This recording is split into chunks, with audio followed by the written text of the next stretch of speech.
Chapter 1, entitled The Blurring of Lines.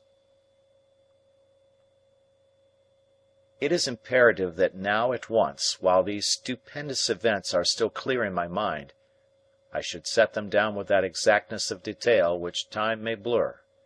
But even as I do so, I am overwhelmed by the wonder of the fact that it should be our little group of the Lost World, Professor Challenger, Professor Summerlee, Lord John Roxton, and myself, who have passed through this amazing experience. When, some years ago, I chronicled in the Daily Gazette our epoch-making journey in South America, I little thought that it should ever fall to my lot to tell an even stranger personal experience, one which is unique in all human annals and must stand out in the records of history as a great peak among the humble foothills which surround it. The event itself will always be marvellous, but the circumstances that we four were together at the time of this extraordinary episode came about in a most natural and, indeed, inevitable fashion. I will explain the events which led up to it as shortly and as clearly as I can, although I am well aware that the fuller the detail upon such a subject, the more welcome it will be to the reader, for the public curiosity has been and still is insatiable. It was upon Friday, the 27th of August, a date forever memorable in the history of the world, that I went down to the office of my paper and asked for 3 days' leave of absence from Mr. McArdle, who still presided over our news department. The good old Scotchman shook his head, scratched his dwindling fringe of ruddy fluff, and finally put his reluctance into words. "I was thinking, Mr. Malone, that we could employ you to advantage these days. I was thinking there was a story that you are the only man that could handle as it should be handled." "I am sorry for that," said I, trying to hide my disappointment. "Of course, if I am needed, there is an end of the matter, but the engagement was important and intimate. If I could be spared, well, I don't see that you can." It was bitter, but I had to put the best face I could upon it. After all, it was my own fault, for I should have known by this time that a journalist has no right to make plans of his own. "Then I'll think no more of it," said I, with as much cheerfulness as I could assume at so short a notice. "What was it that you wanted me to do?" "Well, it was just to interview that divil of a man down at Rotherfield." "You don't mean Professor Challenger?" I cried. "Aye, it's just him that I do mean. He ran young Alec Simpson of the Courier a mile down the high road last week by the collar of his coat and the slack of his breeches. You'll have read of it, likely, in the police report. Our boys would as soon interview a loose alligator in the zoo. But you could do it, I'm thinking, an old friend like you." "Why," said I, greatly relieved, "that makes it all easy. It so happens that it was to visit Professor Challenger at Rotherfield that I was asking for leave of absence. The fact is that it is the anniversary of our main adventure on the plateau 3 years ago, and he has asked our whole party down to his house to see him and celebrate the occasion." "Capital!" cried Mr. McArdle, rubbing his hands and beaming through his glasses. "Then you will be able to get his opinions out of him. In any other man I would say it was all moonshine, but the fellow has made good once, and who knows but he may again." "Get what out of him?" I asked. "What has he been doing?" "Haven't you seen his letter on scientific possibilities in today's Times?" "No." McArdle dived down and picked a copy from the floor. "Read it aloud," said he, indicating a column with his finger. "I'd be glad to hear it again, for I am not sure now that I have the man's meaning clear in my head." This was the letter which I read to the news editor of the Gazette. Scientific Possibilities. Sir, I have read with amusement, not wholly unmixed with some less complimentary emotion, the complacent and wholly fatuous letter of James Wilson MacPhail, which has lately appeared in your columns upon the subject of the blurring of Fraunhofer's lines in the spectra, both of the planets and of the fixed stars. He dismisses the matter as of no significance. To a wider intelligence it may well seem of very great possible importance, so great as to involve the ultimate welfare of every man, woman, and child upon this planet. I can hardly hope, by the use of scientific language, to convey any sense of my meaning to those ineffectual people who gather their ideas from the columns of a daily newspaper. I will endeavour, therefore, to condescend to their limitation, and to indicate the situation by the use of a homely analogy which will be within the limits of the intelligence of your readers. "Man, he's a wonder, a living wonder," said McArdle, shaking his head reflectively. "He'd put up the feathers of a sucking dove, and set up a riot at a Quakers' meeting. No wonder he has made London too hot for him. It's a pity, Mr. Malone, for it's a grand brain. Well, let's have the analogy." "We will suppose," I read, "that a small bundle of connected corks was launched in a sluggish current upon a voyage across the Atlantic. The corks drift slowly on from day to day with the same conditions all round them. If the corks were sentient, we could imagine that they would consider these conditions to be permanent and assured. But we, with our superior knowledge, know that many things might happen to surprise the corks. They might possibly float up against a ship, or a sleeping whale, or become entangled in seaweed. In any case, their voyage would probably end by their being thrown up on the rocky coast of Labrador. But what could they know of all this while they drifted so gently day by day in what they thought was a limitless and homogeneous ocean? Your readers will possibly comprehend that the Atlantic, in this parable, stands for the mighty ocean of ether through which we drift, and that the bunch of corks represents the little and obscure planetary system to which we belong. A third-rate sun, with its ragtag and bobtail of insignificant satellites, we float under the same daily conditions towards some unknown end, some squalid catastrophe which will overwhelm us at the ultimate confines of space, where we are swept over an etheric Niagara, or dashed upon some unthinkable Labrador. I see no room here for the shallow and ignorant optimism of your correspondent, Mr. James Wilson MacPhail, but many reasons why we should watch with a very close and interested attention every indication of change in those cosmic surroundings upon which our own ultimate fate may depend." "Man, he'd have made a grand meenister," said McArdle. "It just booms like an organ. Let's get down to what it is that's troubling him."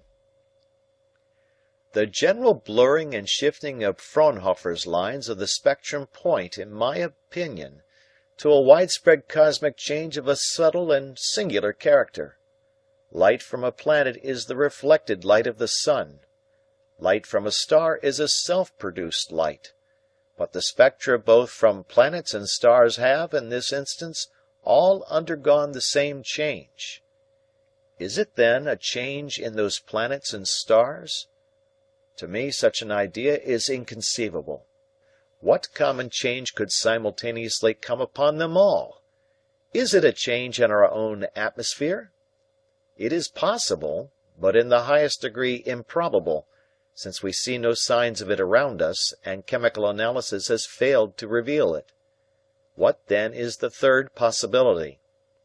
That it may be a change in the conducting medium, in that infinitely fine ether which extends from star to star and pervades the whole universe. Deep in that ocean we are floating upon a slow current. Might that current not drift out into belts of ether which are novel, and have properties of which we have never conceived? There is a change somewhere. This cosmic disturbance of the spectrum proves it. It may be a good change. It may be an evil one. It may be a neutral one. We do not know. Shallow observers may treat the matter as one which can be disregarded, but one who, like myself, is possessed of the deeper intelligence of the true philosopher, will understand that the possibilities of the universe are incalculable, and that the wisest man is he who holds himself ready for the unexpected.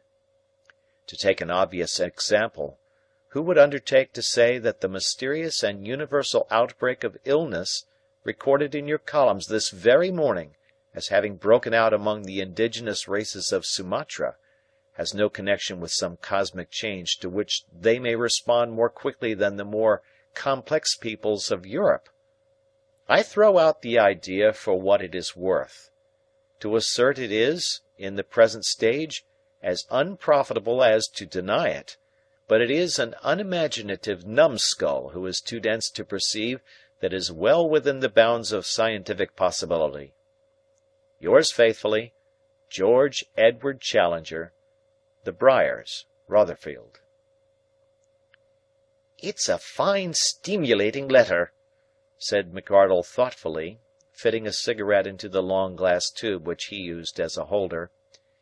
"What's your opinion of it, Mr. Malone?" I had to confess my total and humiliating ignorance of the subject at issue. What, for example, were Fraunhofer's lines? McArdle had just been studying the matter with the aid of our tame scientist at the office, and he picked from his desk two of those many-colored spectral bands which bear a general resemblance to the hat ribbons of some young and ambitious cricket club. He pointed out to me that there were certain black lines which formed crossbars upon the series of brilliant colors extending from the red at one end, through gradations of orange, yellow, green, blue, and indigo, to the violet at the other.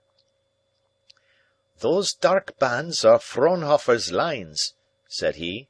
"The colors are just light itself. Every light, if you can split it up with a prism, gives the same colors. They tell us nothing. It is the lines that count, because they vary according to what it may be that produces the light. It is these lines that have been blurred instead of clear this last week, and all the astronomers have been quarreling over the reason. Here's a photograph of the blurred lines for our issue tomorrow. The public have taken no interest in the matter up to now, but this letter of Challenger's in the Times will make them wake up, I'm thinking." "And this about Sumatra?" "Well, it's a long cry from a blurred line in a spectrum to a sick nigger in Sumatra, and yet the chiel has shown us once before that he knows what he's talking about. There is some queer illness down yonder, that's beyond all doubt, and today there's a cable just come in from Singapore that the lighthouses are out of action in the Straits of Sundan, and 2 ships on the beach in consequence. Anyhow, it's good enough for you to interview Challenger upon. If you get anything definite, let us have a column by Monday." I was coming out from the news editor's room, turning over my new mission in my mind, when I heard my name called from the waiting room below. It was a telegraph boy with a wire which had been forwarded from my lodgings at Streatham. The message was from the very man we had been discussing, and ran thus: "Malone, 17, Hill Street, Streatham. Bring oxygen. Challenger." Bring oxygen! The Professor, as I remembered him, had an elephantine sense of humour, capable of the most clumsy and unwieldy gambollings. Was this one of those jokes which used to reduce him to uproarious laughter, when his eyes would disappear and he was all gaping mouth and wagging beard, supremely indifferent to the gravity of all around him?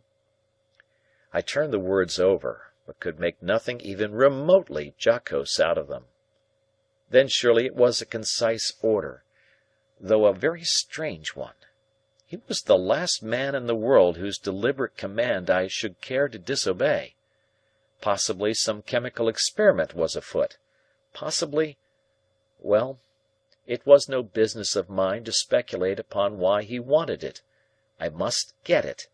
There was nearly an hour before I should catch the train at Victoria.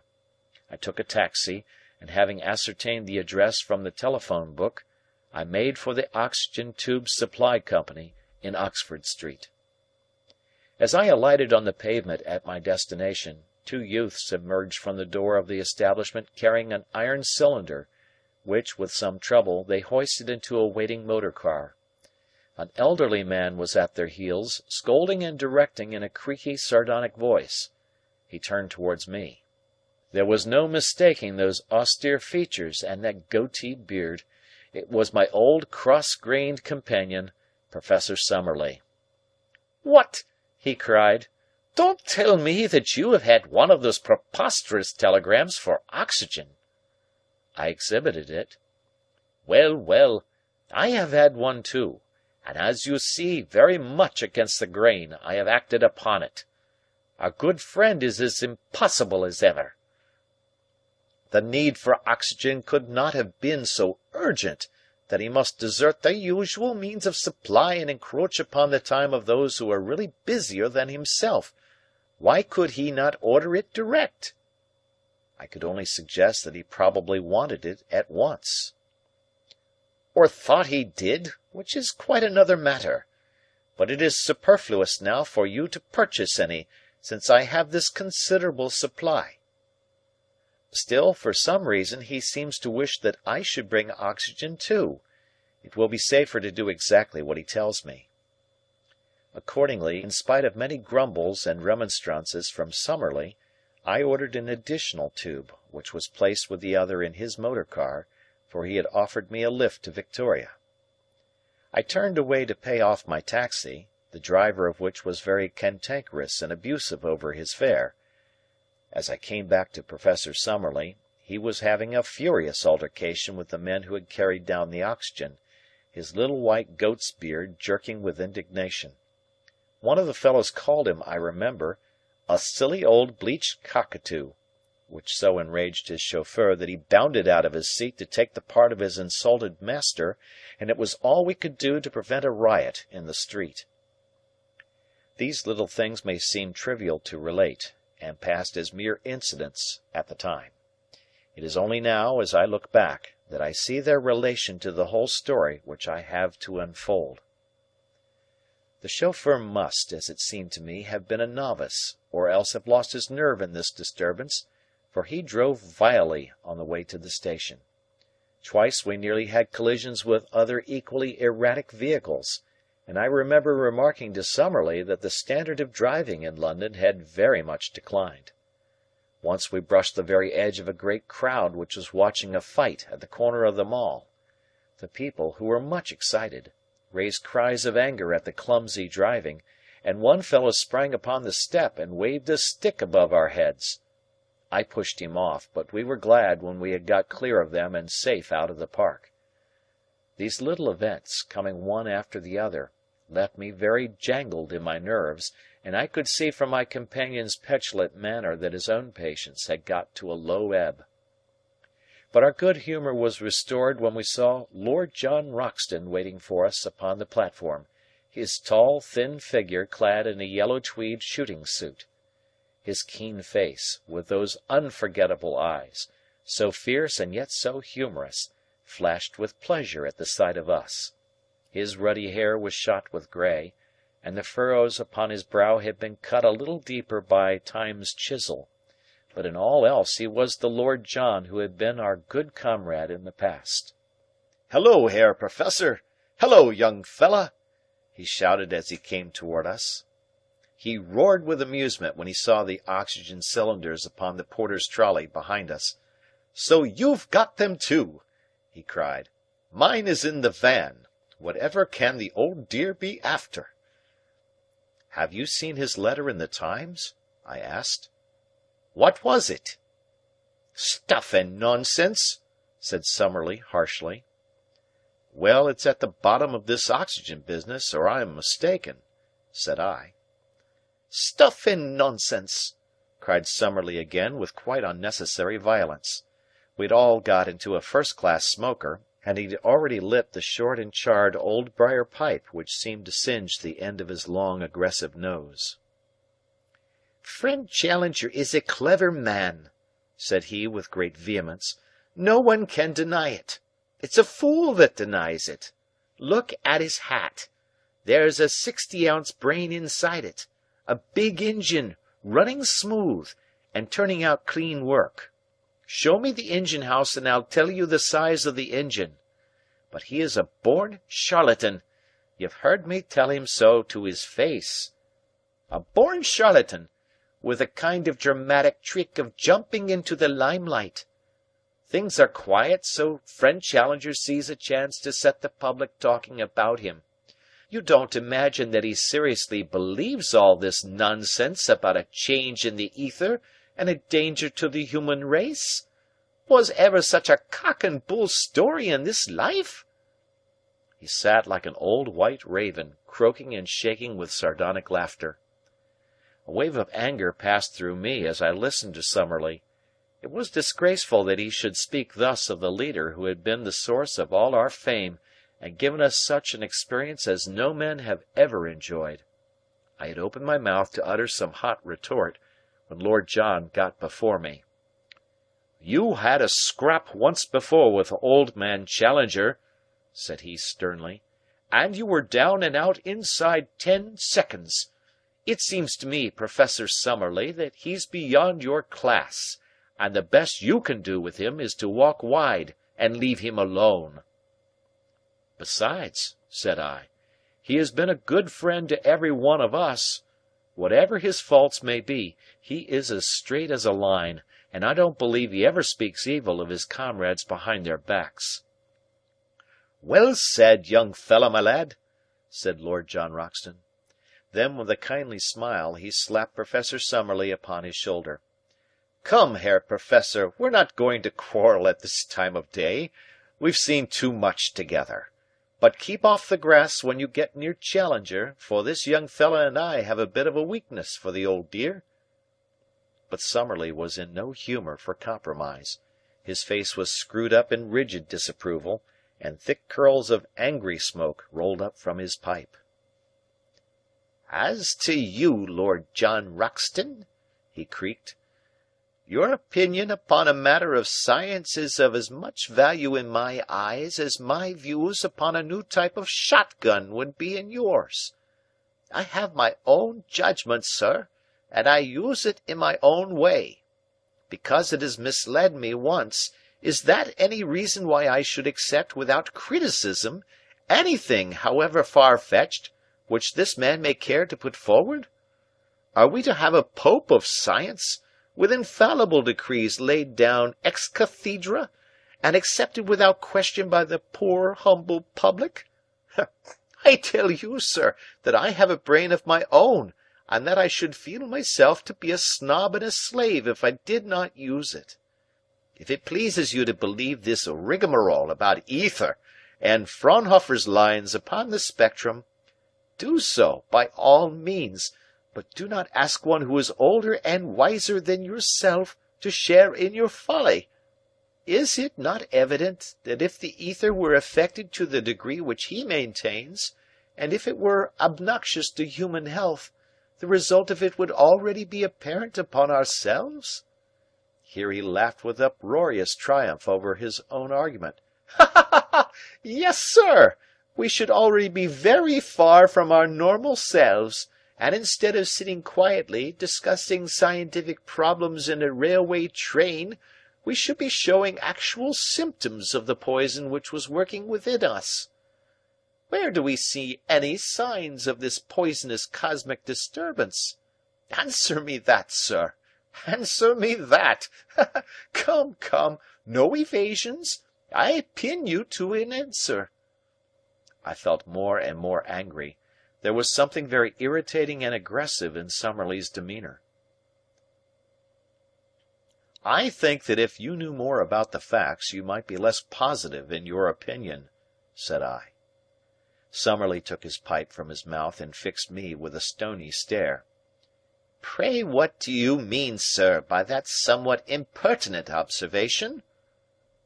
"I mean that when I was leaving the office, the news editor told me that a telegram had come in confirming the general illness of the Sumatra natives, and adding that the lights had not been lit in the Straits of Sunda." "Really, there should be some limits to human folly," cried Summerlee in a positive fury. "Is it possible that you do not realize that ether, If for a moment we adopt Challenger's preposterous supposition, is a universal substance which is the same here as at the other side of the world? Do you for an instant suppose that there is an English ether and a Sumatran ether? Perhaps you imagine that the ether of Kent is in some way superior to the ether of Surrey, through which this train is now bearing us. There really are no bounds to the credulity and ignorance of the average layman. Is it conceivable that the ether in Sumatra should be so deadly as to cause total insensibility, at the very time when the ether here has had no appreciable effect upon us whatever? Personally, I can truly say that I never felt stronger in body or better balanced in mind in my life." "That may be. I don't profess to be a scientific man," said I, "though I have heard somewhere that the science of one generation is usually the fallacy of the next. But it does not take much common sense to see that, as we seem to know so little about ether, it might be affected by some local conditions in various parts of the world, and might show an effect over there which would only develop later with us." "With might and may you can prove anything," cried Summerlee furiously. "Pigs may fly. Yes, sir, pigs may fly. But they don't. It is not worth arguing with you. Challenger has filled you with his nonsense, and you are both incapable of reason. I had as soon lay arguments before those railway cushions." "I must say, Professor Summerlee, that your manners do not seem to have improved since I last had the pleasure of meeting you," said Lord John severely. "You lordlings are not accustomed to hear the truth," Summerlee answered with a bitter smile. "It comes as a bit of a shock, does it not, when someone makes you realize that your title leaves you none the less a very ignorant man?" "Upon my word, sir," said Lord John, very stern and rigid, "if you were a younger man you would not dare to speak to me in so offensive a fashion." Summerlee thrust out his chin, with its little wagging tuft of goatee beard. "I would have you know, sir, that young or old, there has never been a time in my life when I was afraid to speak my mind to an ignorant coxcomb. Yes, sir, an ignorant coxcomb, if you had as many titles as slaves could invent and fools could adopt." For a moment Lord John's eyes blazed, and then, with a tremendous effort, he mastered his anger and leaned back in his seat with arms folded and a bitter smile upon his face. To me all this was dreadful and deplorable. Like a wave, the memory of the past swept over me, the good comradeship, the happy, adventurous days, all that we had suffered and worked for and won. That it should have come to this, to insults and abuse. Suddenly I was sobbing in loud, gulping, uncontrollable sobs which refused to be concealed. My companions looked at me in surprise. I covered my face with my hands. "It's all right," said I. Only it is such a pity." "You're ill, young fellow, that's what's amiss with you," said Lord John. "I thought you were queer from the first." "Your habits, sir, have not mended in these 3 years," said Summerlee, shaking his head. "I also did not fail to observe your strange manner the moment we met. You need not waste your sympathy, Lord John. These tears are purely alcoholic. The man has been drinking. By the way, Lord John, I called you a coxcomb just now, which was perhaps unduly severe. But the word reminds me of a small accomplishment, trivial but amusing, which I used to possess. You know me as the austere man of science. Can you believe that I once had a well-deserved reputation in several nurseries as a farmyard imitator? Perhaps I can help you to pass the time in a pleasant way. Would it amuse you to hear me crow like a cock?" "No, sir," said Lord John, who was still greatly offended. "It would not amuse me." "My imitation of the clucking hen who has just laid an egg was also considered rather above the average, Might I venture?" "No, sir, no, certainly not." But in spite of this earnest prohibition, Professor Summerlee laid down his pipe, and for the rest of our journey he entertained, or failed to entertain, us by a succession of bird and animal cries which seemed so absurd that my tears were suddenly changed into boisterous laughter, which must have become quite hysterical as I sat opposite this grave professor and saw him, or rather heard him, in the character of the uproarious rooster or the puppy whose tail had been trodden upon. Once Lord John passed across his newspaper, upon the margin of which he had written in pencil, "Poor devil, mad as a hatter." No doubt it was very eccentric, and yet the performance struck me as extraordinarily clever and amusing. Whilst this was going on, Lord John leaned forward and told me some interminable story about a buffalo and an Indian rajah, which seemed to me to have neither beginning nor end. Professor Summerlee had just begun to chirrup like a canary, and Lord John to get to the climax of his story, when the train drew up at Jarvis Brook, which had been given us as the station for Rotherfield. And there was Challenger to meet us. His appearance was glorious. Not all the turkey-cocks in creation could match the slow, high-stepping dignity with which he paraded his own railway station, and the benignant smile of condescending encouragement with which he regarded everybody around him. If he had changed in anything since the days of old, it was that his points had become accentuated. The huge head and broad sweep of forehead, with its plastered lock of black hair, seemed even greater than before.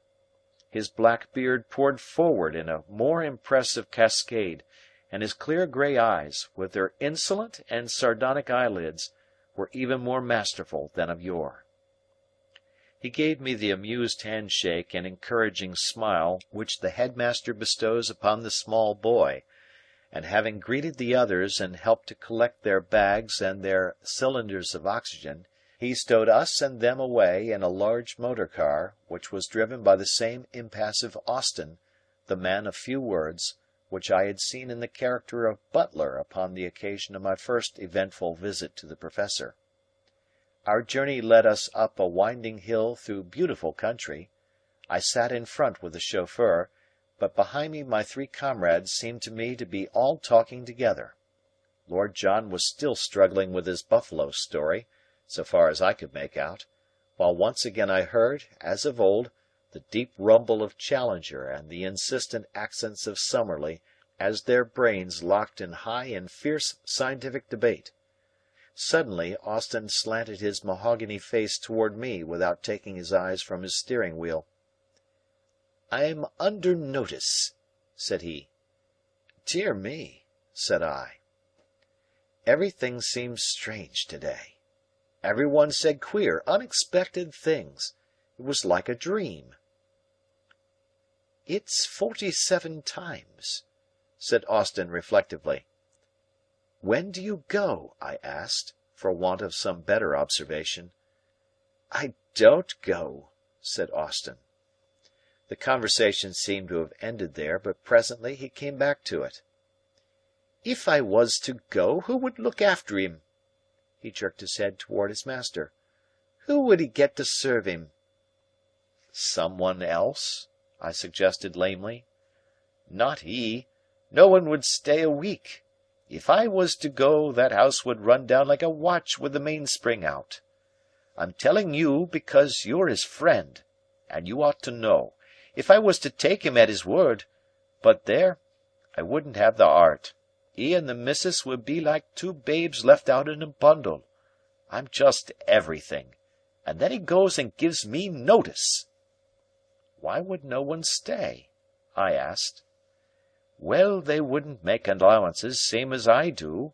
He's a very clever man, the master. So clever that he's clean balmy sometimes. I've seen him right off his onion, and no error. Well, look what he did this morning." "What did he do?" Austin bent over to me. "He bit the housekeeper," said he in a hoarse whisper. "Bit her?" "Yes, sir. Bit her on the leg. I saw her with my own eyes starting a marathon from the hall door." "Good gracious!" "So you'd say, sir, if you could see some of the goings on. He don't make friends with the neighbours. There's some of them thinks that when he was up among them monsters you wrote about, it was just home sweet home for the master, and he was never in fitter company. That's what they say. But I've served him 10 years, and I'm fond of him, and mind you, he's a great man, when all's said and done, and it's an honour to serve him.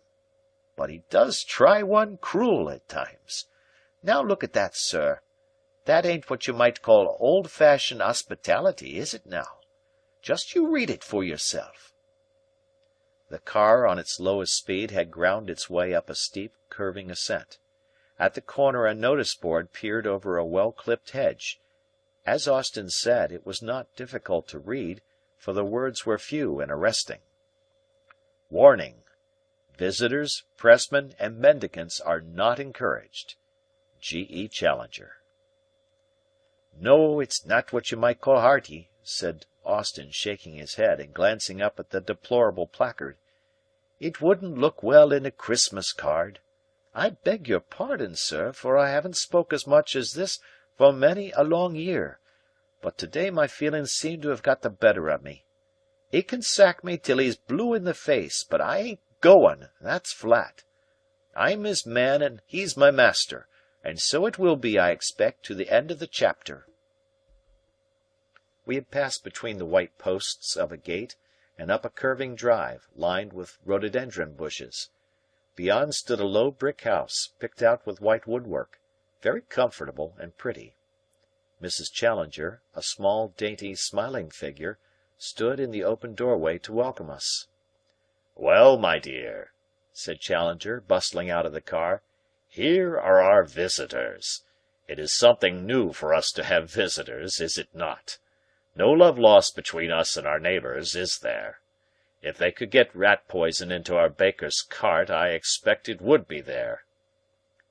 "It's dreadful, dreadful," said the lady, between laughter and tears. "George is always quarrelling with everyone. We haven't a friend on the countryside." "It enables me to concentrate my attention upon my incomparable wife," said Challenger, passing his short, thick arm around her waist. Picture a gorilla and a gazelle, and you have the pair of them.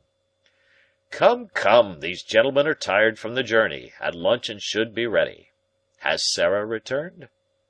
The lady shook her head ruefully, and the Professor laughed loudly and stroked his beard in his masterful fashion. "Austin," he cried, "when you have put up the car, you will kindly help your mistress to lay the lunch. Now, gentlemen, would you please step into my study, for there are one or two very urgent things which I am anxious to say to you." End of chapter. Chapter 2, entitled The Tide of Death. As we crossed the hall, the telephone bell rang, and we were the involuntary auditors of Professor Challenger's end of the ensuing dialogue. I say we, but no one within 100 yards could have failed to hear the booming of that monstrous voice, which reverberated through the house. His answers lingered in my mind. "Yes, yes, of course, it is I. Yes, certainly, the Professor Challenger, the famous professor, who else? Of course, every word of it, otherwise I should not have written it. I shouldn't be surprised. There is every indication of it. Within a day or so at the furthest. Well, I can't help that, can I? Very unpleasant, no doubt, but I rather fancy it will affect more important people than you. There is no use whining about it. No, I couldn't possibly. You must take your chance." "That's enough, sir. Nonsense. I have something more important to do than to listen to such twaddle." He shut off with a crash and led us upstairs into a large airy apartment which formed his study. On the great mahogany desk 7 or 8 unopened telegrams were lying. "Really," he said as he gathered them up, I begin to think that it would save my correspondent's money if I were to adopt a telegraphic address. Possibly Noah, Rotherfield, would be the most appropriate." As usual, when he made an obscure joke, he leaned against the desk and bellowed in a paroxysm of laughter, his hands shaking so that he could hardly open the envelopes. "Noah, Noah!" he gasped with a face of beetroot, while Lord John and I smiled in sympathy, and Summerlee, like a dyspeptic goat, wagged his head in sardonic disagreement. Finally, Challenger, still rumbling and exploding, began to open his telegrams. The three of us stood in the bow window and occupied ourselves in admiring the magnificent view. It was certainly worth looking at. The road in its gentle curves had really brought us to a considerable elevation, 700 feet, as we afterwards discovered. Challenger's house was on the very edge of the hill, and from its southern face, in which was the study window, one looked across the vast stretch of the Weald to where the gentle curves of the South Downs formed an undulating horizon. In a cleft of the hills, a haze of smoke marked the position of Lewes. Immediately at our feet there lay a rolling plain of heather, with the long, vivid green stretches of the Crowborough golf course, all dotted with the players. A little to the south, through an opening in the woods, we could see a section of the main line from London to Brighton. In the immediate foreground, under our very noses, was a small enclosed yard, in which stood the car which had brought us from the station. An ejaculation from Challenger caused us to turn. He had read his telegrams and had arranged them in a little methodical pile upon his desk. His broad, rugged face, or as much of it as was visible over the matted beard, was still deeply flushed, and he seemed to be under the influence of some strong excitement. "Well, gentlemen," he said, in a voice as if he were addressing a public meeting, "this is indeed an interesting reunion, and it takes place under extraordinary, I may say unprecedented, circumstances. May I ask if you observed anything upon your journey from town?" "The only thing which I observed," said Summerlee with a sour smile, "was that our young friend here has not improved in his manners during the years that have passed. I am sorry to state that I have had to seriously complain of his conduct in the train, and I should be wanting in frankness if I did not say that it has left a most unpleasant impression in my mind." "Well, well, we all get a bit prosy sometimes," said Lord John. "The young fellow meant no real harm. After all, he's an international, so if he takes a half an hour to describe a game of football, he has more right to do it than most folk."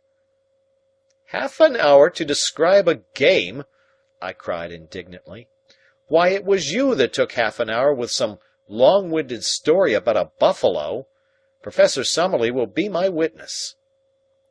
"I can hardly judge which of you was the most utterly wearisome," said Summerlee. "I declare to you, Challenger, that I never wish to hear of football or of buffaloes so long as I live."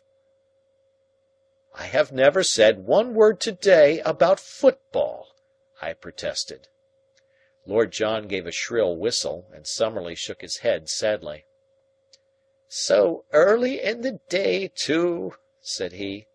"It is indeed deplorable, as I sat there in sad but thoughtful silence—" "In silence?" cried Lord John. "Why, you were doing a music-hall turn of imitations all the way, more like a runaway gramophone than a man." Summerlee drew himself up in bitter protest. "You are pleased to be facetious, Lord John," said he with a face of vinegar. "Why, dash it all, this is clear madness!" cried Lord John. "Each of us seems to know what the others did, and none of us knows what he did himself. Let's put it all together from the first. We got into a first-class smoker. That's clear, ain't it? Then we began to quarrel over friend Challenger's letter in the Times." "Oh, you did you?" rumbled our host, his eyelids beginning to droop. "You said, Summerlee, that there was no possible truth in his contention." "Dear me!" said Challenger, puffing out his chest and stroking his beard. "No possible truth. I seem to have heard the words before. And may I ask with what arguments the great and famous Professor Summerlee proceeded to demolish the humble individual who had ventured to express an opinion upon a matter of scientific possibility? Perhaps before he exterminates that unfortunate nonentity, he will condescend to give some reasons for the adverse views which he has formed." He bowed and shrugged and spread open his hands as he spoke with his elaborate and elephantine sarcasm. "The reason was simple enough," said the dogged Summerlee. "I contended that if the ether surrounding the earth was so toxic in one quarter that it produced dangerous symptoms, it was hardly likely that we three in the railway carriage should be entirely unaffected." The explanation only brought uproarious merriment from Challenger. He laughed until everything in the room seemed to rattle and quiver. "Our worthy Summerlee is, not for the first time, somewhat out of touch with the facts of the situation," said he at last, mopping his heated brow. "Now, gentlemen, I cannot make my point better than by detailing to you what I have myself done this morning. You will the more easily condone any mental aberration upon your own part when you realize that even I have had moments when my balance has been disturbed. We have had for some years in this household a housekeeper, one Sarah, with whose second name I have never attempted to burden my memory. She is a woman of a severe and forbidding aspect, prim and demure in her bearing, very impassive in her nature, and never known within our experience to show signs of any emotion. As I sat alone at my breakfast, Mrs. Challenger is in the habit of keeping her room of a morning. It suddenly entered my head that it would be entertaining and instructive to see whether I could find any limits to this woman's imperturbability. I devised a simple but effective experiment. Having upset a small vase of flowers which stood in the center of the cloth, I rang the bell and slipped under the table. She entered, and seeing the room empty, imagined that I had withdrawn to the study. As I had expected, she approached and leaned over the table to replace the vase. I had a vision of a cotton stocking and an elastic-sided boot. Protruding my head, I sank my teeth into the calf of her leg.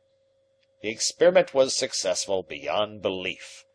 For some moments she stood paralyzed, staring down at my head. Then with a shriek she tore herself free and rushed from the room.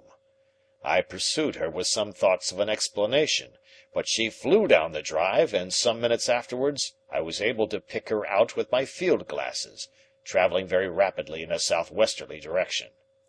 I tell you the anecdote for what it is worth. I drop it into your brains and await its germination. Is it illuminative?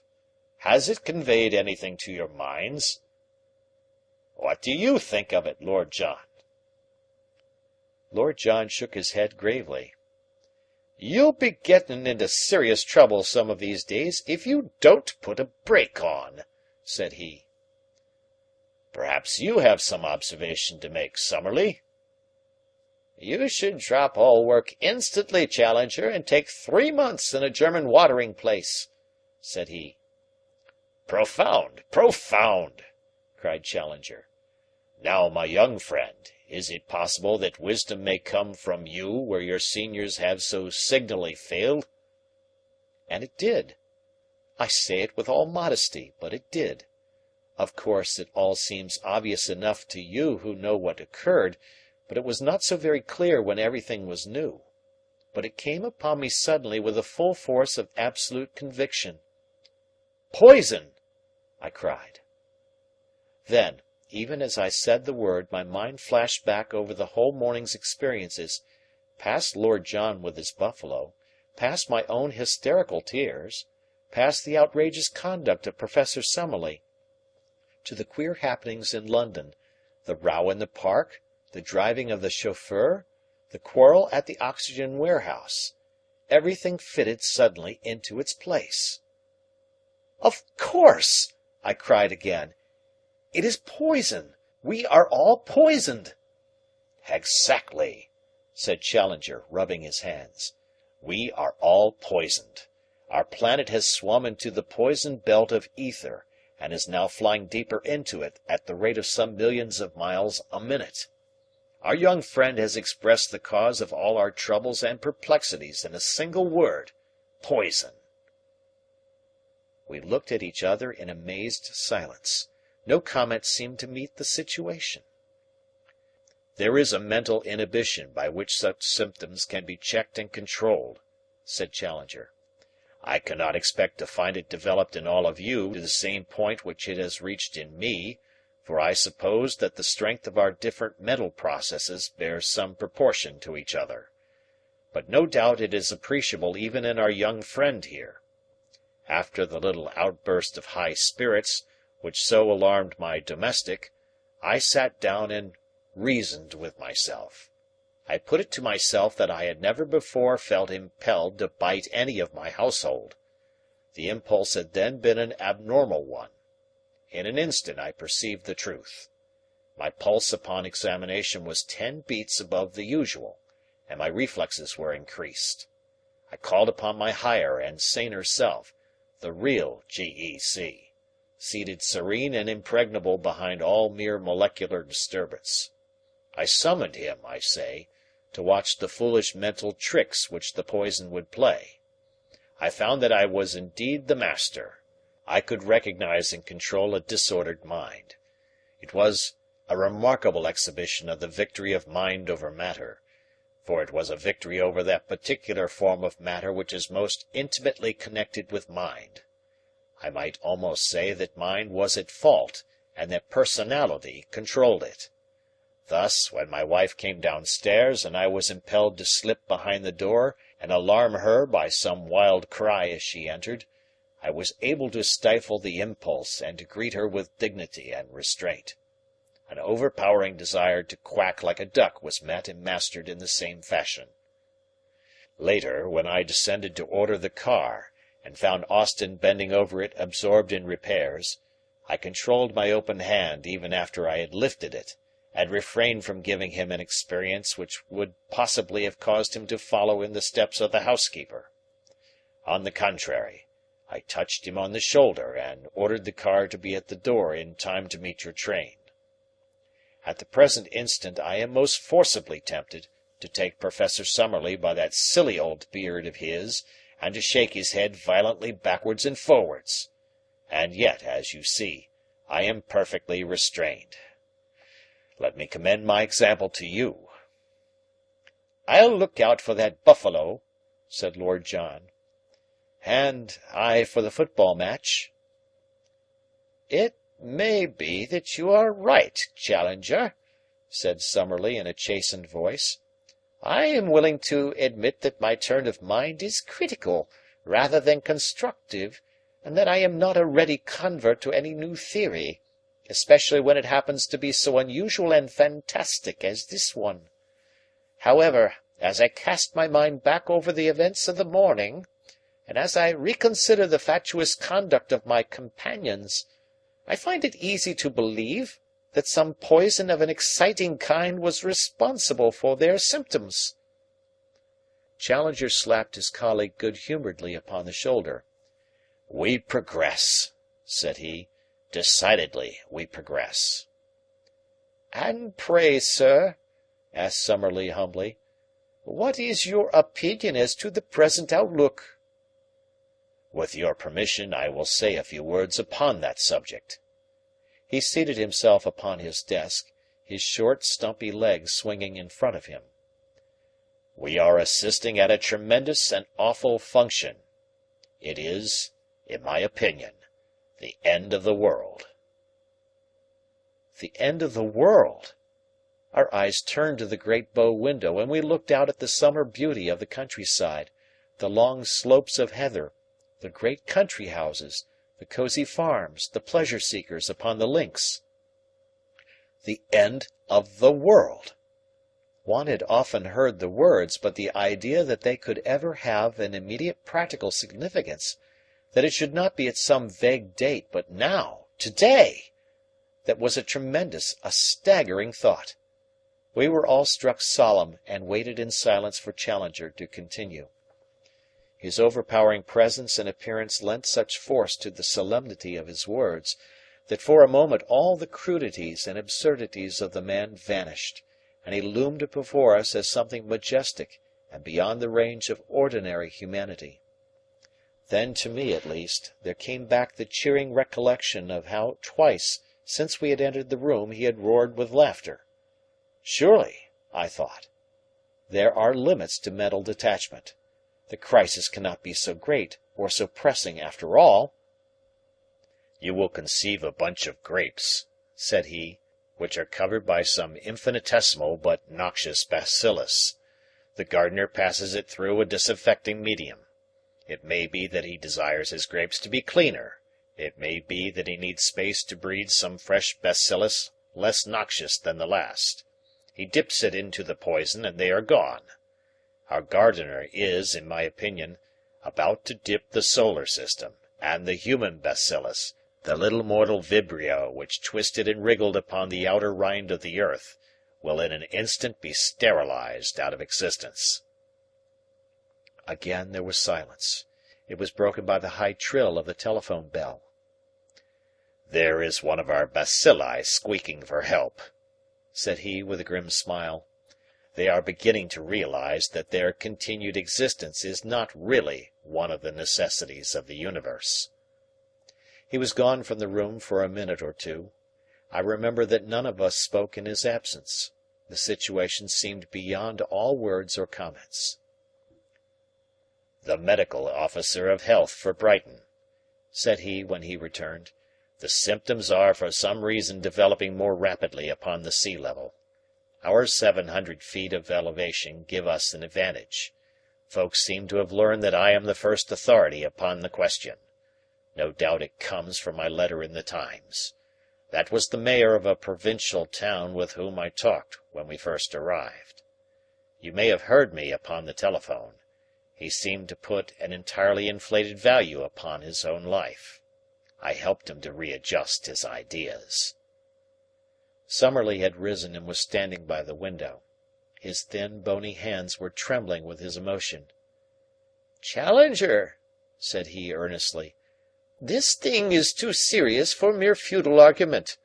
Do not suppose that I desire to irritate you by any question I may ask, but I put it to you whether there may not be some fallacy in your information or in your reasoning. There is the sun shining as brightly as ever in the blue sky. There are the heather and the flowers and the birds. There are the folk enjoying themselves upon the golf links, and the labourers yonder cutting the corn. You tell us that they and we may be on the very brink of destruction, that this sunlit day may be that day of doom which the human race has so long awaited. So far as we know, you found this tremendous judgment upon what? Upon some abnormal lines in a spectrum, upon rumours from Sumatra, upon some curious personal excitement which we have discerned in each other. This latter symptom is not so marked but that you and we could, by a deliberate effort, control it. You need not stand on ceremony with us, Challenger. We have all faced death together before now. Speak out, and let us know exactly where we stand, and what, in your opinion, are our prospects for our future." It was a brave, good speech, a speech from that stanch and strong spirit which lay behind all the acidities and angularities of the old zoologist. Lord John rose and shook him by the hand. "My sentiment to a tick," said he. "Now, Challenger, it's up to you to tell us where we are. We ain't nervous folk, as you know well, but when it comes to making a week-end visit and finding you've run full butt into the day of judgment, it wants a bit of explaining. What's the danger, and how much of it is there, and what are we going to do to meet it?" He stood, tall and strong, in the sunshine at the window, with his brown hand upon the shoulder of Summerlee.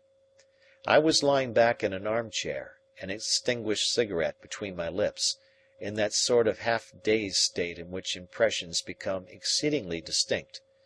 It may have been a new phase of the poisoning, but the delirious promptings had all passed away, and were succeeded by an exceedingly languid and, at the same time, perceptive state of mind.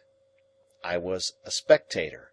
It did not seem to be any personal concern of mine, but here were three strong men at a great crisis, and it was fascinating to observe them. Challenger bent his heavy brows and stroked his beard before he answered. One could see that he was very carefully weighing his words. "What was the last news when you left London?" he asked.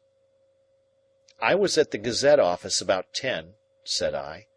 "There was a Reuter just come in from Singapore to the effect that the sickness seemed to be universal in Sumatra, and that the lighthouses had not been lit in consequence." "Events have been moving somewhat rapidly since then," said Challenger, picking up his pile of telegrams. "I am in close touch both with the authorities and with the press, so that news is converging upon me from all parts. There is, in fact, a general and very insistent demand that I should come to London. But I see no good end to be served. From the accounts, the poisonous effect begins with mental excitement. The rioting in Paris this morning is said to have been very violent, and the Welsh colliers are in a state of uproar. So far as the evidence to hand can be trusted, this stimulative stage, which varies much in races and in individuals, is succeeded by a certain exaltation and mental lucidity. I seem to discern some signs of it in our young friend here, which, after an appreciable interval, turns to coma, deepening rapidly into death. I fancy, so far as my toxicology carries me, that there are some vegetable nerve poisons." "Datura," suggested Summerlee. "Excellent!" cried Challenger. "It would make for scientific precision if we named our toxic agent. Let it be daturon. To you, my dear Summerlee, belongs the honor, posthumous, alas, but none the less unique, of having given a name to the universal destroyer, the great gardener's disinfectant. The symptoms of daturon, then, may be taken to be such as I indicate. That it will involve the whole world and that no life can possibly remain behind seems to me to be certain, since ether is a universal medium. Up to now it has been capricious in the places where it is attacked, but the difference is only a matter of a few hours, and it is like an advancing tide which covers one strip of sand and then another, running hither and thither in irregular streams, until at last it has submerged it all. There are laws at work in connection with the action and distribution of daturon, which would have been of deep interest had the time at our disposal permitted us to study them. So far as I can trace them," here he glanced over his telegrams, "the less developed races have been the first to respond to its influence. There are deplorable accounts from Africa, and the Australian aborigines appear to have been already exterminated. The northern races have as yet shown greater resisting power than the southern. This, you see, is dated from Marseilles at 9:45 this morning. I give it to you verbatim. All night, delirious excitement throughout Provence. Tumult of vine growers at Nîmes. Socialistic upheaval at Toulon. Sudden illness attended by coma attacked population this morning. Peste foudroyante. Great numbers of dead in the streets. Paralysis of business and universal chaos." An hour later came the following, from the same source. "We are threatened with utter extermination. Cathedrals and churches full to overflowing. The dead outnumber the living. It is inconceivable and horrible. Decease seems to be painless, but swift and inevitable." There is a similar telegram from Paris, where the development is not yet as acute. India and Persia appear to be utterly wiped out. The Slavonic population of Austria is down, while the Teutonic has hardly been affected. Speaking generally, the dwellers upon the plains and upon the seashore seem, so far as my limited information goes, to have felt the effects more rapidly than those inland or on the heights. Even a little elevation makes a considerable difference, and perhaps if there be a survivor of the human race, he will again be found upon the summit of some Ararat. Even our own little hill may presently prove to be a temporary island amid a sea of disaster. But at the present rate of advance, a few short hours will submerge us all." Lord John Roxton wiped his brow. "What beats me," said he, "is how you could sit there laughing with that stack of telegrams under your hand. I've seen death as often as most folk, but universal death. It's awful." "As to the laughter," said Challenger, "you will bear in mind that, like yourselves, I have not been exempt from the stimulating cerebral effects of the etheric poison. But as to the horror with which universal death appears to inspire you, I would put it to you that it is somewhat exaggerated. If you were sent to sea alone in an open boat to some unknown destination, your heart might well sink within you. The isolation, the uncertainty, would oppress you. But if your voyage were made in a goodly ship, which bore within it all your relations and your friends, you would feel that, however uncertain your destination might still remain, you would at least have one common and simultaneous experience which would hold you to the end in the same close communion. A lonely death may be terrible, but a universal one, as painless as this would appear to be, is not, in my judgment, a matter for apprehension.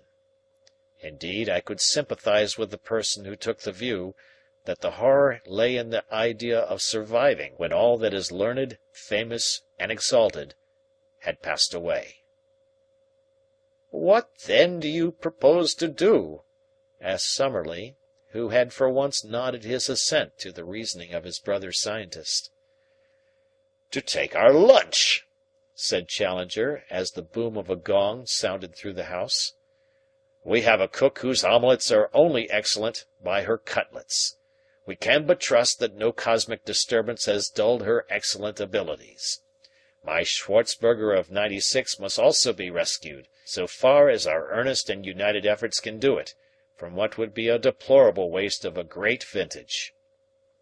He levered his great bulk off the desk, upon which he had sat while he announced the doom of the planet.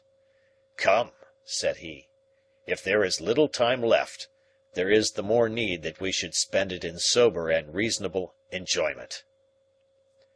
And indeed, it proved to be a very merry meal. It is true that we could not forget our awful situation. The full solemnity of the event loomed ever at the back of our minds and tempered our thoughts. But surely it is the soul which has never faced death which shies strongly from it at the end. To each of us men it had, for one great epoch in our lives, been a familiar presence.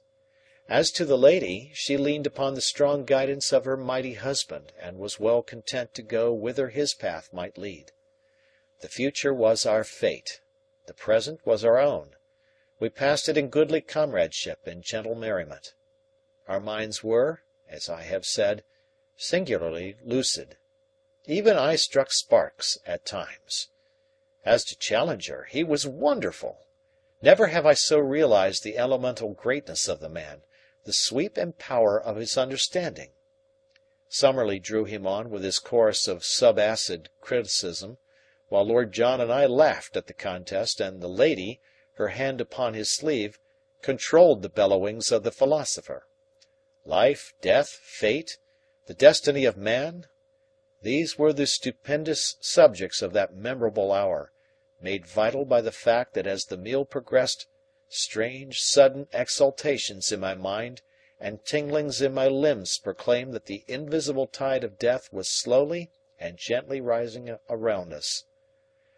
Once I saw Lord John put his hand suddenly to his eyes, and once Summerlee dropped back for an instant in his chair. Each breath we breathed was charged with strange forces, and yet our minds were happy and at ease. Presently Austin laid the cigarettes upon the table and was about to withdraw. "Austin," said his master. "Yes, sir?" "I thank you for your faithful service." A smile stole over the servant's gnarled face. "I've done my duty, sir." I'm expecting the end of the world today, Austin." "Yes, sir. What time, sir?" "I can't say, Austin. Before evening." "Very good, sir." The taciturn Austin saluted and withdrew. Challenger lit a cigarette, and, drawing his chair closer to his wife's, he took her hand in his. "You know how matters stand, dear," said he. "I have explained it also to our friends here. You're not afraid, are you?" "It won't be painful, George?" "No more than laughing gas at the dentist's. Every time you have had it, you have practically died." "But that is a pleasant sensation." "So may death be. The worn-out bodily machine can't record its impression, but we know the mental pleasure which lies in a dream or a trance. Nature may build a beautiful door, and hang it with many a gauzy and shimmering curtain to make an entrance to the new life for our wondering souls. In all my probings of the actual, I have always found wisdom and kindness at the core, and if ever the frightened mortal needs tenderness, it is surely as he makes the passage perilous from life to life. No, Summerlee, I will have none of your materialism, for I, at least, am too great a thing to end in mere physical constituents, a packet of salts and 3 bucketfuls of water. Here, here," and he beat his great head with his huge hairy fist, "there is something which uses matter, but is not of it, something which might destroy death, but which death can never destroy." "Talkin' of death," said Lord John, "I'm a Christian of sorts, but it seems to me there was something mighty natural in those ancestors of ours who were buried with their axes and bows and arrows and the like, same as if they were living on just the way as they had used to. I don't know," he added, looking round the table in a shamefaced way, "that I wouldn't feel more homely myself if I was put away with my old 450 Express and the fowling piece, the shorter one with the rubbered stock, and a clip or 2 of cartridges. Just a fool's fancy, of course, but there it is. How does it strike you, Herr Professor?" "Well," said Summerlee, "since you ask my opinion, it strikes me as an indefensible throwback to the Stone Age, or before it. I am of the 20th century myself, and would wish to die like a reasonable civilized man.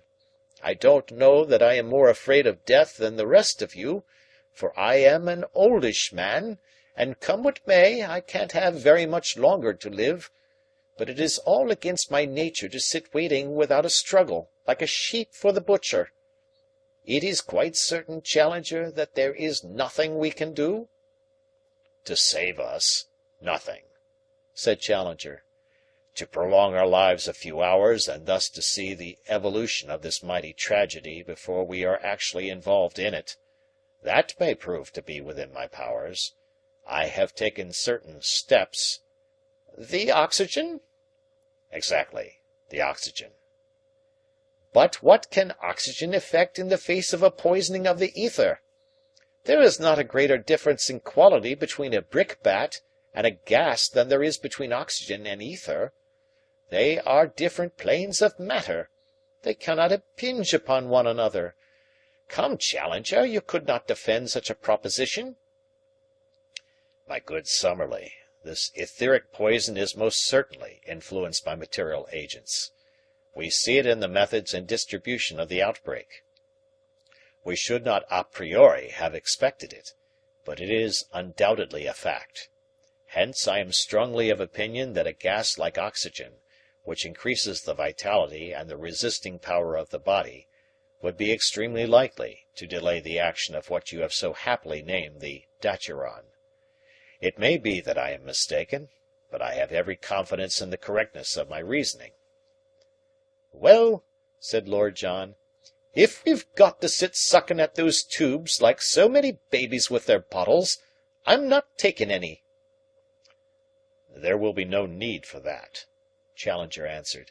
"We have made arrangements. It is to my wife that you chiefly owe it, that her boudoir shall be made as airtight as is practicable. with matting and varnished paper. Good heavens, Challenger, you don't suppose you can keep out ether with varnished paper? Really, my worthy friend, you are a trifle perverse in missing the point. It is not to keep out the ether that we have gone to such trouble. It is to keep in the oxygen.